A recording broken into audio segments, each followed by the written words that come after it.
So hi guys, அன்னைக்கு பார்த்தீங்கன்னா பேய் வீட்டுக்கு தாங்க போயிருந்தோம். ஸோ என் லைஃப்லேயே ஃபஸ்ட் டைம் இந்த வாட்டி தான் போகிறேன் பேய் வீடுன்னு ஒரு இதுக்கே.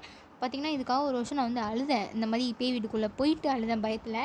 ஸோ பார்த்தீங்கன்னா எங்கள் அண்ணன்ட்ட திட்டு வாங்கிட்டு வெளில வந்துட்டேன். அதுக்கப்புறம் பார்த்தீங்கன்னா ரொம்ப பெருசாலாம் பில்டப் பண்ணாங்க. ஸோ அவ்வளோ பெருசாலாம் ஒன்றும் இல்லை. இந்த மாதிரி அந்தந்த இடத்துல அந்த டேர்னிங்ஸ் கிட்ட கரெக்டாக கொஞ்சம் தூரம் நவுந்து போகிற வரைக்கும் இந்த மாதிரி ஒரு 2-3 செட்டப் வச்சுருந்தாங்க. ஸோ நாங்களும் இந்த பொம்மையோட கிண்டல் பண்ணிட்டே இருந்தோம். பார்த்தீங்கன்னா கரெக்டாக ஒரு குட்டி பையன் ஓடி வந்துட்டான். அவன் தான் வந்து பேயான். அந்த பேய் மாஸ்க்கு மாட்டியிருக்கானுங்க, அவ்வளோதான். ஸோ அந்த பையன் வந்தோடனே அவன் கூட கொஞ்ச நேரம் பேசிவிட்டு அதுக்கப்புறம் ஸ்ட்ரெயிட்டாக பார்த்தா ஒரு கரடி வந்து ஆடிட்டு இருந்துச்சு. அதுக்கு முன்னாடியே பார்த்தீங்கன்னா இந்த மாதிரி பேய்லாம் ஏதோ பண்ணிட்டு இருந்துச்சு, ஏதோ கையாட்டி பண்ணிட்டு இருந்துச்சு.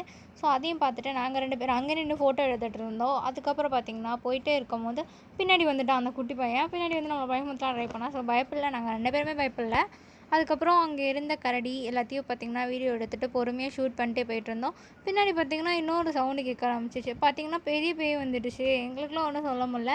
பின்னாடியே பார்த்திங்கன்னா 2 பேரும் ஃபாலோ பண்ணிட்டே வந்தாங்க. இவங்க 2 பேர் மட்டும் தான் அந்த பேய் வீட்டில் பேய், மற்றபடி வேறு எதுவுமே இல்லை உள்ள.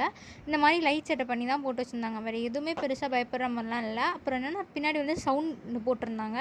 ஸோ நான் சவுண்டு போட்டேன்னா காப்பிரைட் வந்துடும். ஸோ அதனால் சவுண்ட் போடல. இந்த மாதிரி அங்கங்கே அந்த எலும்புக்கூடு இந்த மாதிரி பேய் செட்டப் தான் வச்சு பண்ணியிருந்தாங்க. ஸோ நீங்கள் போயிருக்கீங்களா இல்லையான்னு கமெண்ட் செக்ஷனில் கமெண்ட் பண்ணுங்கள். நீங்களும் என்ன மாதிரி பயந்தீங்களா இல்லையான்னு கீழே கமெண்ட் செக்ஷனில் கமெண்ட் பண்ணுங்கள். ஃபஸ்ட் டைம் நான் பயந்தேன். இப்போ இந்த வீட்டுக்கு போகும்போது எனக்கு அவ்வளோவா பயம் தெரியல.